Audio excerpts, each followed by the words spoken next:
Assalamualaikum warahmatullahi wabarakatuh. Saya Yuliati dari Prodi Kesehatan Masyarakat, Fakultas Ilmu Kesehatan, Universitas Muhammadiyah Pontianak. Nah, di sini saya akan mempresentasikan penulisan ilmiah saya yang berjudul Perkembangan Status Gizi pada Bayi BBLR. Yang pertama, latar belakang. Angka kematian bayi adalah indikator pertama dan utama dalam menentukan derajat kesehatan anak sebagai cerminan dari status kesehatan masyarakat. BBLR terus menjadi masalah kesehatan masyarakat global dan berhubungan dengan berbagai masalah baik jangka pendek maupun jangka panjang. Secara keseluruhan, diperkirakan bahwa 15% sampai 20% dari semua kelahiran di seluruh dunia adalah BBLR mewakili lebih dari 20 juta kelahiran per tahun.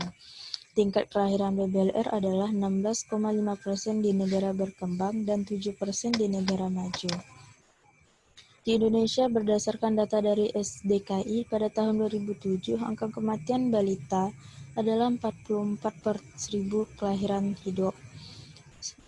Angka kematian bayi sebesar 34 per 1000 kelahiran hidup. Sementara target Millennium Development Goals keempat pada tahun 2015 menurunkan angka kematian bayi menjadi 33 per 1000 kelahiran hidup dan angka kematian bayi menjadi 23 per 1000 kelahiran hidup. Status kejadian BBLR perlu mendapat perhatian mengingat penyebab dan dampaknya sangat kompleks.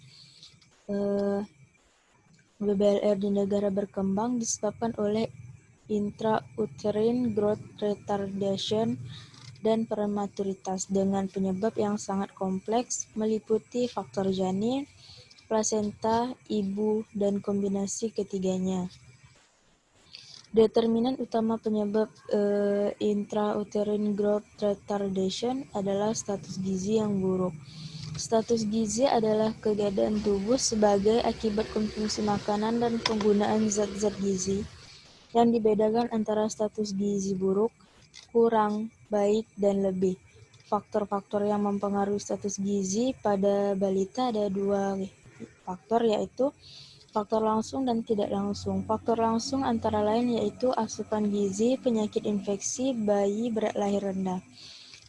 Berat lahir bayi kurang, angka cenderung mengakibatkan status gizi kurang dan buruk lebih besar daripada berat lahir cukup.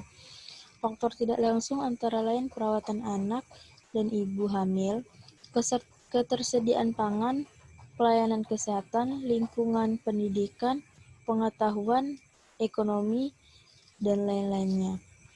Bayi BBLR yang tetap bertahan hidup tanpa asupan gizi yang memadai karena ketidakmampuan keluarga berdampak pada gangguan pertumbuhan berupa stunting. Yang selanjutnya, tujuan penelitian. Tujuan penelitian ada dua, yaitu tujuan umum. Tujuan umum untuk mengetahui perkembangan status gizi pada bayi BBLR di wilayah kerja Puskesmas Kecamatan Pontianak Timur. Yang tujuan khusus, yang pertama untuk mengetahui jumlah kejadian bayi BBLR, yang kedua untuk mengetahui status gizi bayi BBLR, yang ketiga untuk mengetahui perkembangan status gizi bayi BBLR. Selanjutnya, tinjauan pustaka.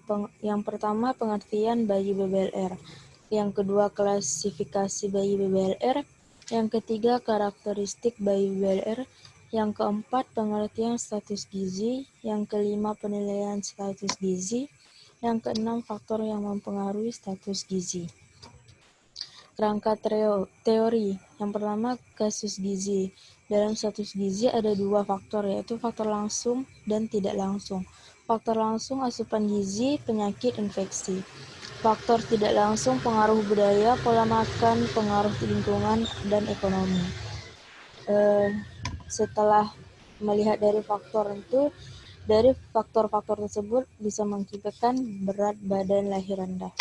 Nah, selanjutnya kerangka konsep. Kerangka konsep ada variabel bebas dan variabel terikat.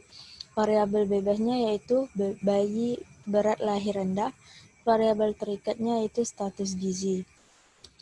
Metodologi penelitian. Yang pertama, desain penelitian.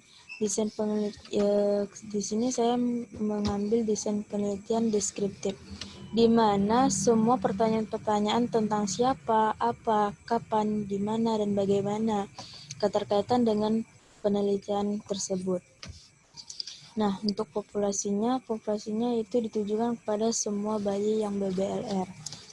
Sekian dari saya, kurang lebihnya mohon maaf. Assalamualaikum warahmatullahi wabarakatuh.